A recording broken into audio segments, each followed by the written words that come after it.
Hola, buenas tardes a todas y a todos.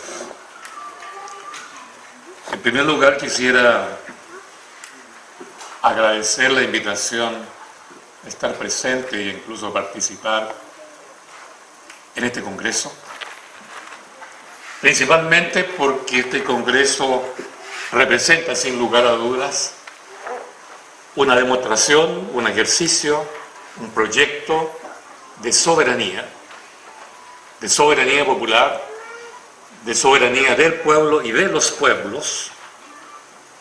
Y eso me parece muy importante porque la soberanía popular o de los pueblos es hoy día, nuestro tiempo, en estos días, en Chile y en el mundo, ¿verdad?, lo que está marcando el carácter del periodo histórico que estamos viviendo. Es una palabra clave que hay que, de alguna manera, internalizarla, sentirla profundamente, deliberarla y ejecutarla, sobre todo. Como decía el compañero que nos presentó, soy historiador social de Chile. Y significa eso ser historiador de todos los pueblos de Chile, de todos los bajos pueblos de este país. Desde, qué sé yo, se originó la historia de Chile con el pueblo mapuche hasta el día de hoy. Con un agregado, la historia social no es una historia que mira hacia atrás el pasado, no se hunde en el pasado, no se pierde en el pasado, no se pierden los orígenes de, o en el comienzo de todo, porque la historia social se viene y se instala en el presente. No es una historia que mira para atrás. Nos miramos a través de ella, nos sentimos, pero para actuar, para proyectarnos hacia el futuro, para construir la sociedad, el Estado, el mercado, lo que queremos. Entonces, desde esta perspectiva yo quisiera decir algunas cosas acá, en la medida que puedan contribuir a la reflexión y deliberación que ustedes están realizando y que muchas otras comunidades en Chile también están realizando. Hay una especie de ebullición desde Arica a Magallanes, donde comunidades como ustedes, mapuches, aymaras, estudiantes, pobladores, trabajadores, empleados públicos, profesionales, profesores, académicos, estamos realizando a efecto de entender el tiempo que estamos viviendo, los problemas que nos aquejan y al mismo tiempo para reflexionar, resolver o desarrollar un curso de acción para resolver este problema y construir de una vez por todas la sociedad que en este país nunca hemos logrado construir. Y a este respecto yo quisiera decir algunas cosas, como repito, en el lapso de tiempo que tenemos. Y la primera es que es muy importante leer el tiempo en que estamos viviendo, sentir qué características tiene el tiempo histórico que estamos, el periodo que estamos viviendo. Porque es preciso reconocer en él cuál es la fuerza real que lo mueve, cuál es el poder capaz de construir una etapa futura mejor. Y a lo largo de la historia, estas fuerzas han ido cambiando. No es siempre la misma. Para decirlo muy rápidamente, siglo XIX, los años 1800, comienzo del siglo XX hasta 1930, más o menos, la fuerza, la locomotora que tironeó el mundo fue lisa y llanamente el mercado, las leyes automáticas del mercado, la competencia, la oferta y demanda, la rivalidad. Por eso es que ese mundo regido por el mercado, siglo XIX, comienzos del XX hasta el año 30, más o menos, ¿no?, fue un conflicto permanente entre un país, otro país, una empresa, otro país, un imperialismo versus otro imperialismo. Y por esa razón que ese mundo regido por el mercado y por las leyes de mercado terminó en la Primera Guerra Mundial. Guerra de todos con todos. 25 millones de muertos en el mundo. Siguió con la crisis comercial y económica de 1930. Millones y millones de gente sin empleo, pobreza, suicidio. Siguió con la Segunda Guerra Mundial. 80 millones de muertos en el mundo. Cuando la sociedad humana se rigió totalmente por el mercado, como en esa oportunidad, por las leyes de mercado, nos sumimos en un mundo de irracionalidad total. 2 guerras mundiales, una crisis gigantesca. Por eso que después del 45 se hizo un intento, ¿no?, por dominar esta irracionalidad, esta especie de tiranía de la historia sobre los seres humanos. Se hizo un intento por racionalizar la historia, controlar el mercado, controlar la sociedad. Y por eso que después del 45 ya no fue el mercado el que rigió el mundo, fue el Estado. Fue el Estado. Planificación central, burocracia pública, ideología, partido político, vanguardia, ¿no?, subordinación del pueblo, ¿no es cierto?, a la razón política de las clases políticas, de los ideólogos, incluso de los militares. Por eso apareció el Estado socialdemócrata en Europa, el Estado del New Deal en Estados Unidos, el Estado keynesiano, le llamaron también de acuerdo a los principios económicos que lo regían. Por eso apareció el Estado populista en América Latina, o el Estado cepaliano, ese Estado que lo hacía todo, recordemos. Los que somos más viejos nos acordamos muy bien de eso. El otro Estado chileno, ¿no?, el que nació el 25 y murió el 73, recordemos, era Estado docente. Estado docente, era Estado empresario, era Estado social benefactor, se supone que protegía a los pobres y a los trabajadores. Era un Estado reformista. Incluso con los gobiernos de Frei Montalva y de Allende Gossens, ¿no?, el mismo Estado iba a hacer la revolución. Revolución en libertad le llamaron, porque respetaba la Constitución liberal del 25. Revolución con vino tinto, dijo Allende, pero también respetó la Constitución liberal del 25. Estatismo. Durante ese tiempo vivimos bajo la hegemonía del Estado, así como antes fue el mercado, ahora fue el Estado. Y esa época en que el Estado dominó el mundo y nos arrastró por la historia, ¿en qué concluyó? Guerra Fría.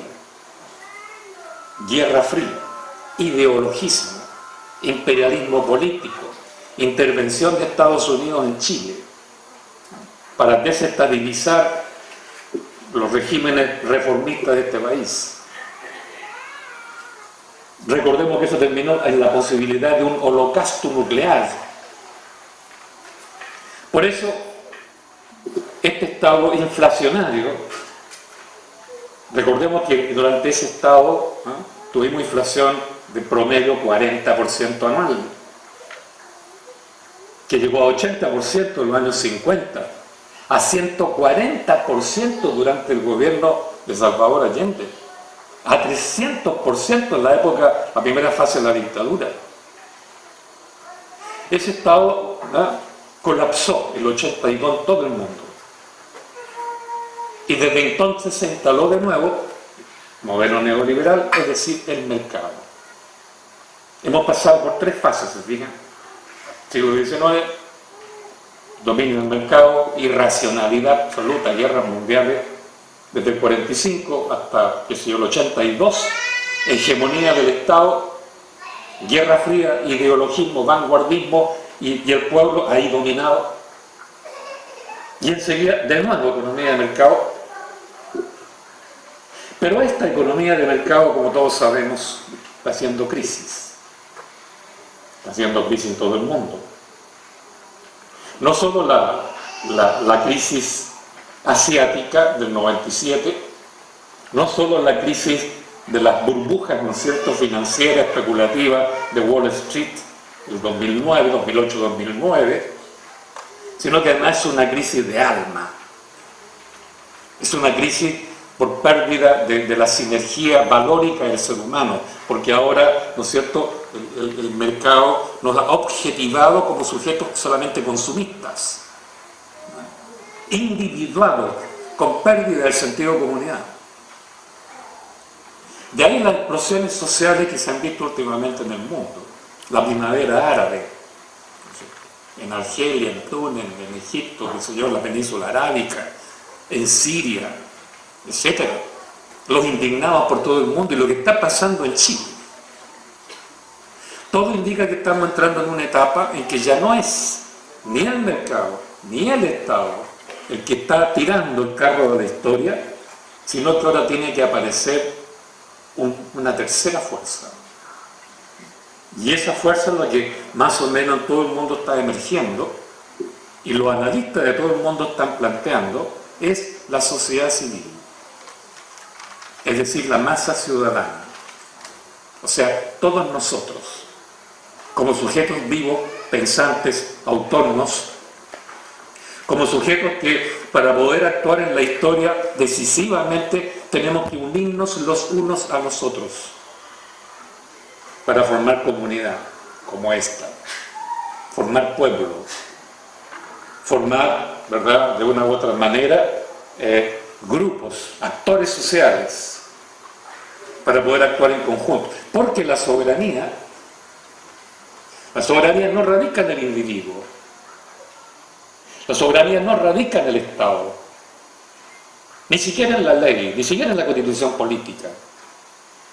La soberanía radica siempre, inalienablemente, inherentemente, por pertenencia y por derecho humano, a los sujetos sociales en tanto viven en comunidad. La soberanía es de la comunidad. ¿Por qué razón? Porque la comunidad puede deliberar, puede reflexionar, puede pensar, puede dialogar, como se está haciendo acá, como se está haciendo en todo Chile en este momento. Si no hay deliberación, no hay soberanía. Por eso es que el voto individual no es expresión de soberanía, porque quien vota individualmente no delibera. La obra maestra que ha hecho el capitalismo mundial es destruir los derechos comunales. Y aquí ustedes lo están discutiendo claramente. Y establecer los derechos del individuo. Y el individuo sin comunidad no es nada. Por eso la construcción de derechos individuales es imposible que sustituya la fuerza telúrica, social, humana que tiene la comunidad. Y por eso yo me felicitaba de poder venir acá a este encuentro, porque aquí hay comunidad, aquí hay deliberación. Y como dije, aquí hay soberanía. Y una soberanía profunda, que viene de la tierra, que viene de tiempos inmemoriales en este país. Con tanta mayor razón dije, voy. Por eso es que hoy día la responsabilidad histórica para construir o reconstruir la sociedad más allá de este modelo neoliberal en Chile ya no es cuestión del mercado, no es cuestión del Estado, no es cuestión de los políticos, es cuestión de la ciudadanía. Eso está claro. Es la sociedad civil, es la comunidad ahora que tiene la sartén por el mango. El problema, ¿no es cierto?, obvio, es cómo lo hacemos. ¿Cómo construimos Estado, un nuevo Estado, una nueva constitución política, como planteaba aquí Penny, si no sabemos hacerlo? ¿Cómo construir un nuevo Estado, un nuevo mercado, una nueva distribución de la riqueza de este país, un nuevo conjunto de políticas sectoriales que aseguren el desarrollo del borde pesquero, la costa, el régimen forestal, el régimen hídrico de las aguas, etcétera, de la educación, de la salud, etcétera? ¿Cómo lo hacemos si nunca lo hemos hecho antes? Porque los tres estados que hemos tenido en este país, el de 1833 con Diego Portales a la cabeza, el de 1925 con Arturo Alessandri Palma a la cabeza, el de 1980 con Pinochet en el fondo y Jaime Guzmán a la cabeza. Ninguno de esos tres estados fue construido por nosotros. Nunca en Chile la ciudadanía y los pueblos que habitan este territorio han construido por sí mismos, libremente, deliberadamente, el Estado que nos ha regido. Las tres veces que se ha construido ha sido producto de una intervención militar, en dos casos con masacre sangrienta, 1830, 1980, y en otro caso, 1925, con una traición brutal a la voluntad ciudadana, que es lo que realizó y hizo allí Arturo Alessandri Palma. No tenemos memoria, no tenemos experiencia de cómo construir el Estado que necesitamos. No sabemos construir Estado. Porque las tres veces, repito, lo han hecho otros por la violencia. Por tanto, hemos estado 200 años los chilenos, los compañeros mapuches, con respecto al Estado chileno, más tiempo todavía, ¿no? Dependiendo de lo que el Estado construido de esa manera tenga a bien darnos. Y nos han enseñado frente a este Estado ilegítimo y espurio solo a pedir, derecho a petición, solo petición, no derecho a decisión, no derecho a participación, no soberanía. Por eso es que el desafío que enfrentamos hoy día, cuando el modelo neoliberal chileno está haciendo agua por varios lados a la vez, cuando la clase política que nos rige tiene un nivel de desprestigio entre los chilenos superior al 85% y aún al 90%, es decir, nadie cree en ellos, ¿no? En esta circunstancia la tarea nuestra es muy grande, porque no tenemos experiencia. Por tanto, es un desafío mayor. Ya en la historia de Chile, la nueva historia social, podría decir muchas cosas, no tenemos tiempo aquí de detallar eso, pero yo podría decir que la única posibilidad que tenemos de realizar esta tarea inédita es la asociatividad entre los propios ciudadanos. Ya ahí la historia nos dice que al menos hay tres tipos de asociación que han habido en Chile de parte de los ciudadanos cuando estos han querido de alguna manera rebelarse y ser soberanos. Uno, la más antigua de todas, es la asociación territorial, la asamblea territorial. En eso ha estado el pueblo mapuche todo el tiempo. No así el pueblo mestizo. Deberíamos un día hablar largamente del pueblo mestizo, porque es el gran aquí ignorado, acallado, silenciado, humillado, devaluado, olvidado. Pero recordemos, el pueblo mestizo fue el resultado enormemente abundante en términos demográficos de la relación de los conquistadores con las mujeres mapuches especialmente, a través del abuso, la violación, la servidumbre, todos sabemos eso. El pueblo mestizo es hijo del pueblo mapuche. Es su hijo putativo, como queramos llamarlo. Pero es. Y este pueblo mestizo fue peor tratado aún que el pueblo mapuche por el Imperio Español, porque el Imperio Español, el rey de España, mal que mal reconoció al pueblo mapuche como pueblo.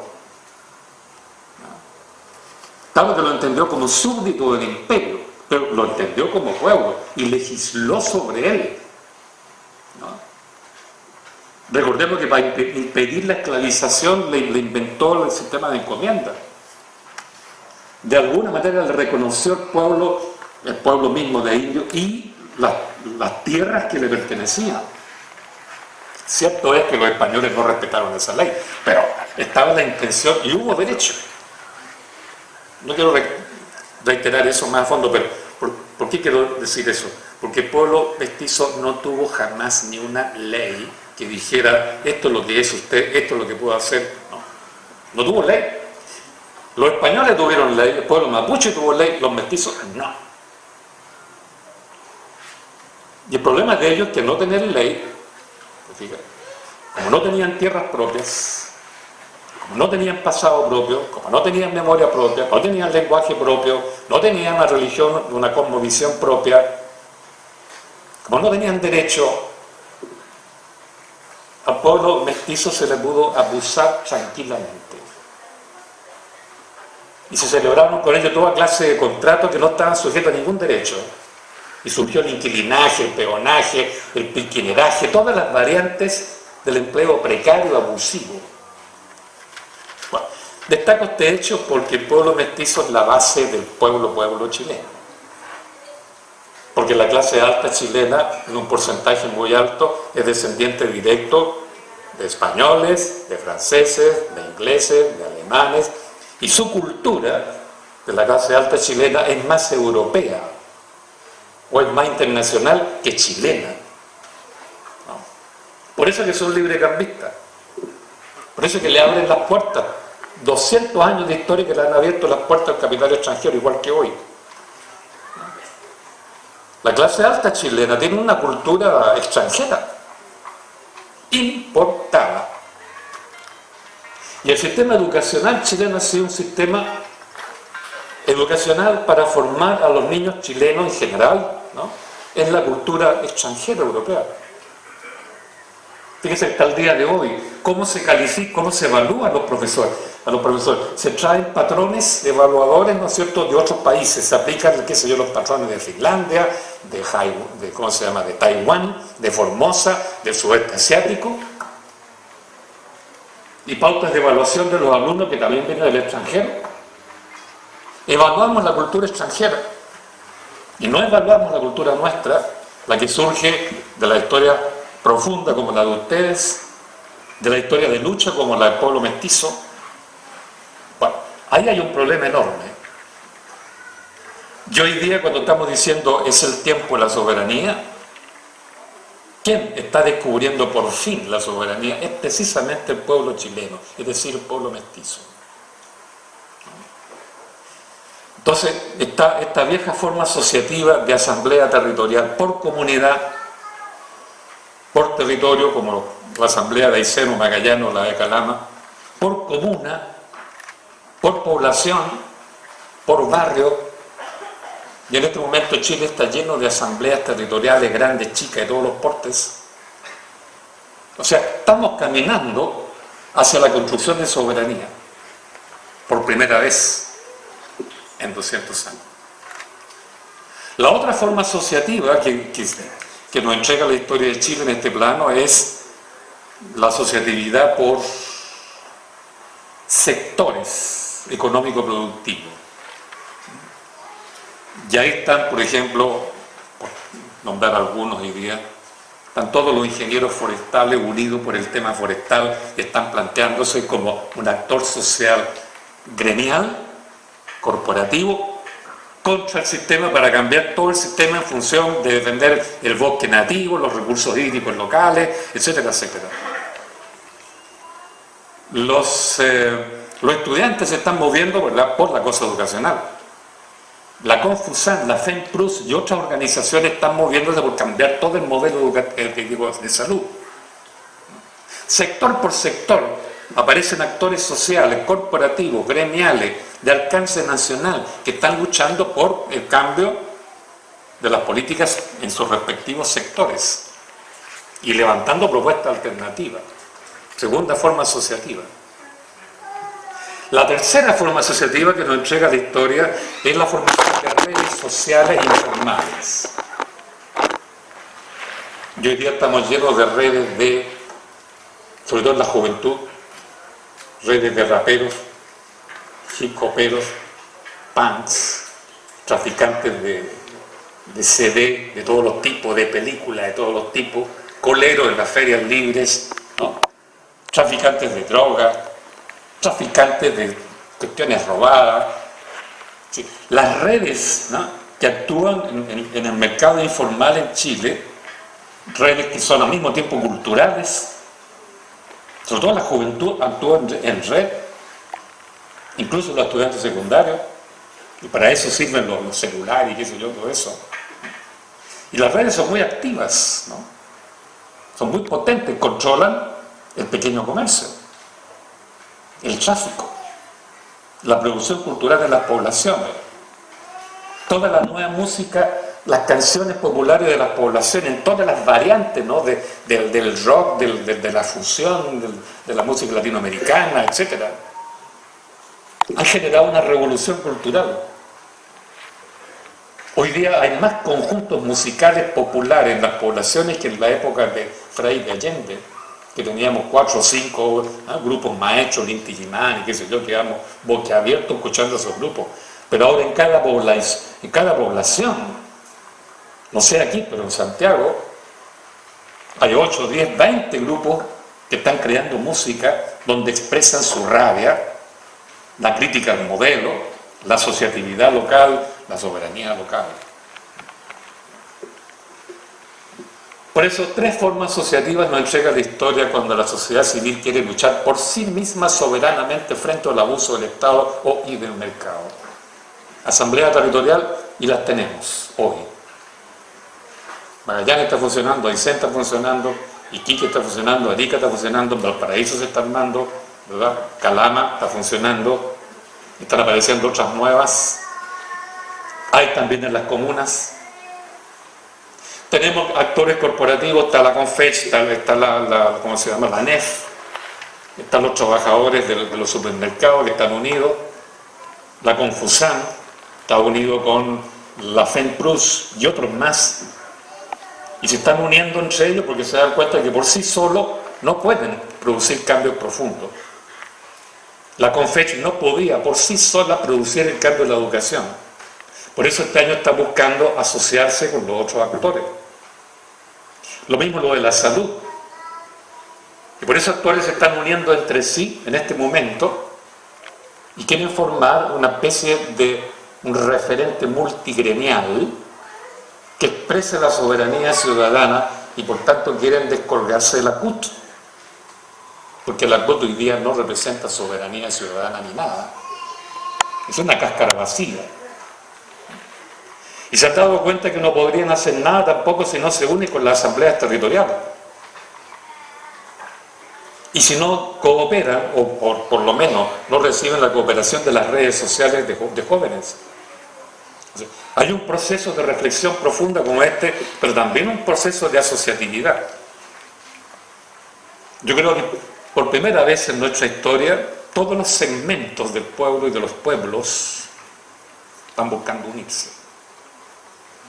Están buscando unirse para ejercer una sola soberanía.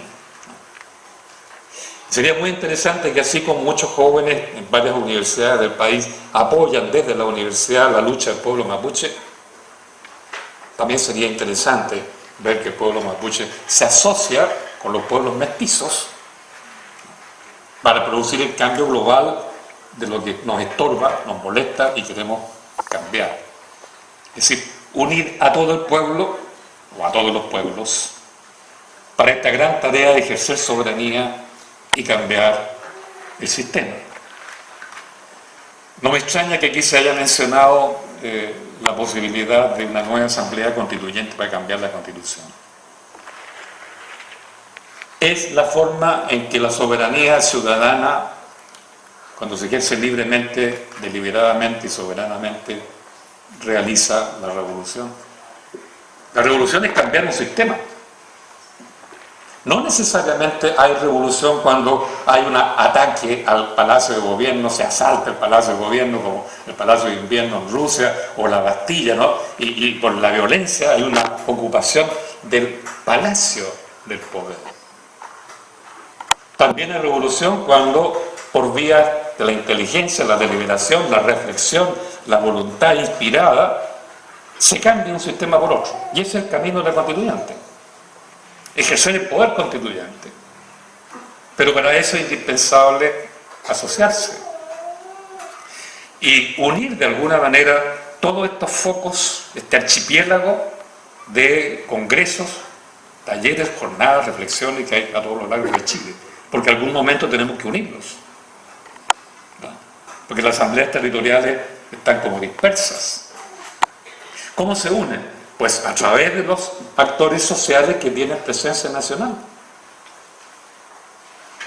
La ANEF, por ejemplo, la CONFES, por otro lado, que sirven para, como cadenas de unión, para hacer posible convocar a una asamblea nacional.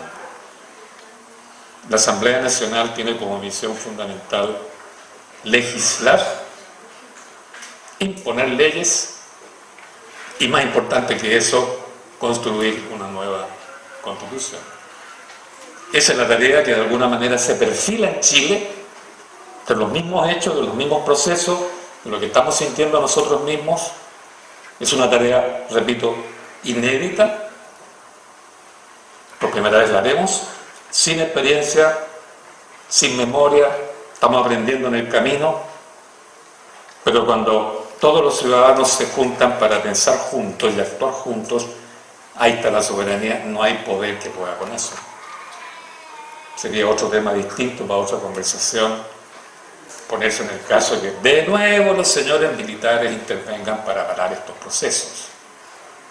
Pero es un tema que no compete a esta conversación.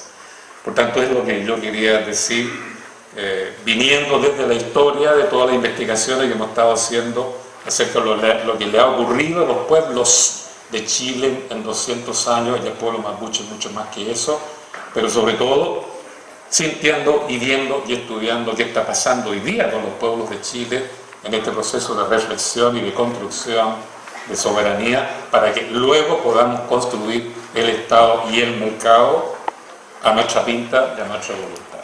Muchas gracias.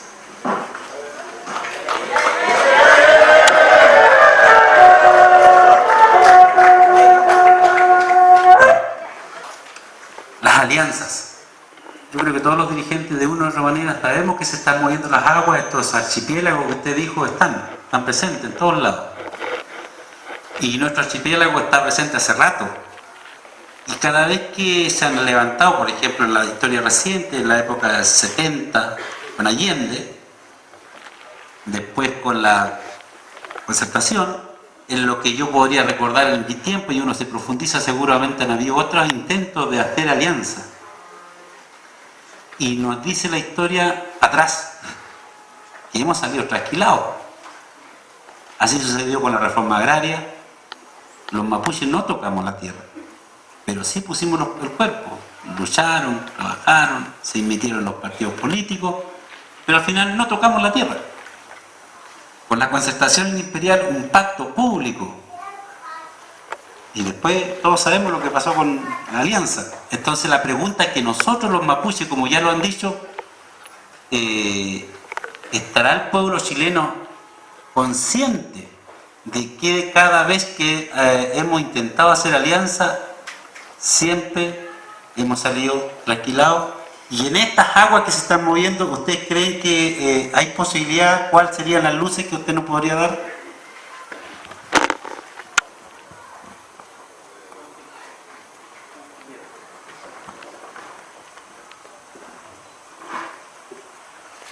Bueno, lo primero que planteaba ayer Peñi, que me parece un tema muy de fondo, muy importante, la observación que hizo el comentario,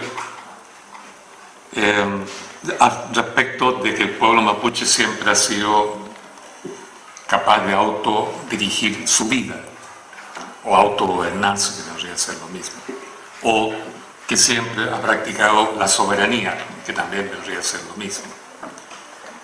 Lo que yo planteé y lo que en el fondo es nuestro problema, particularmente para el pueblo chileno o mestizo, es que el pueblo mestizo nunca ha practicado la soberanía ni ha podido conducir su vida. El pueblo mapuche sí. Por siglos de los siglos el pueblo mapuche mantenía una autonomía y no ha necesitado construir Estado. Ha sido soberano y no necesita Estado, cierto, pero hay que reconocer una cosa: el pueblo mapuche ha tenido una soberanía constantemente amenazada acosada. Primero por los españoles, después por los chilenos, ¿no? Y sigue igual. Es una soberanía amenazada, ¿no? En cambio, la soberanía del pueblo chileno, o especialmente mestizo, como digo, es que nunca ha tenido ese sentido de soberanía. Es una soberanía aplastada. Aplastada. Entonces, lo que yo traté de decir acá es que nuestra principal tarea es construir primero la soberanía. Y es una tarea que principalmente afecta al pueblo chileno, que no tiene nada. El pueblo mapuche sabe, en ese sentido hay que aprender del pueblo mapuche. Y si desarrollamos la soberanía como debe ser, en el sentido, todos participan, en el sentido que todos deliberan, todos toman las decisiones, todos disfrutan, ¿no es cierto?, de una redistribución más justa de la riqueza de todos, claro, el Estado no es necesario. Pero primero hay que desarrollar esa soberanía, que es tanto más importante que construir el Estado. Y para el caso del pueblo chileno, es un proceso lento, porque es un aprendizaje de unas materias que no conocemos, no dominamos. Por eso que vamos lento, ¿no? Si se desarrolla la soberanía, podemos, si queremos, dictar una constitución o no. Lo más probable es que sí. Pero eso no significa que vamos a depender de la Constitución o que el Estado que surge de allí nos va a dominar. No, porque vamos a construir un Estado que exprese nuestra soberanía, no que traicione nuestra soberanía. Ese es el arte de una verdadera revolución. Yo creo que eso es bien importante, y vuelvo a repetir, el pueblo mapuche ha tenido soberanía por miles de años. Y la conoce, y la percibe, y la plantea, y aquí el compañero lo dice claramente. Pero también ha sido una soberanía amenazada, por eso que estamos luchando acá, ¿no? Pero en cambio, repito, el recalco del pueblo chileno ni siquiera ha sido soberanía. Ha sido aplastado miserablemente por su propio ejército. Y eso es un hecho real. Pues por eso la tarea nuestra es más que nada un autoaprendizaje a ser soberano, a ser autónomos, a ser asertivos, dignos de sí mismos, ¿no? Comunitariamente, ¿no? Ese es un tema central. Lo otro tiene muchísima razón, ¿no? Cada vez que el pueblo mapuche ha parlamentado con el Estado chileno y con los partidos políticos y las clases políticas que representan el Estado chileno, ha salido trasquilado, más o menos trasquilado. Y yo estoy de acuerdo contigo en eso. La diferencia está con hoy día, que la alianza ya no sería con el Estado, ni con las clases políticas, ni con el gobierno de Frey o el gobierno de Elwin, no con la clase política, que de una u otra manera representa los intereses de la oligarquía tradicional en este país. No, esta vez sería a nivel de pueblo con pueblo, fíjate, sector social con sector social, ¿no? Estudiantes con el pueblo mapuche, trabajadores con el pueblo mapuche, es decir, otras comunidades en formación con las comunidades mapuche que ya existen, ¿no? Sería una alianza distinta, una alianza de pueblos. Los pueblos que habitan el territorio trabajándolo, o que representan su naturaleza pura, ambientalista, etc. Ahí estaría la diferencia. Pero sería entonces una alianza nueva, que tenemos que trabajarla, que tenemos que entenderla, que tenemos que construirla. Y yo creo que si se produce esa alianza, podemos en conjunto administrar mejor el país en su conjunto, ¿no? Evitando que reaparezca por cuarta vez un tipo de Estado que no nos representa ni a los pueblos mapuches ni a los pueblos derivados, ¿no? Como el pueblo mestizo y los pueblos chilenos. Porque ahí está el problema, ¿no? Y si logramos eso, entonces evitamos el tema de las invasiones que planteaba el compañero ya, esto de avanzar sobre el otro para quitarle los recursos o restarle los recursos. Yo creo que es la única posibilidad que tenemos de dar vuelta ya alguna vez en la página de la historia, que hace demasiado tiempo está pegada en un mismo cuento, ¿no? Que es cómo nos marginan de las decisiones fundamentales que afectan nuestra propia vida. Eso diría yo solamente, ¿no? Bien, damos las gracias al señor doctor. Profesor.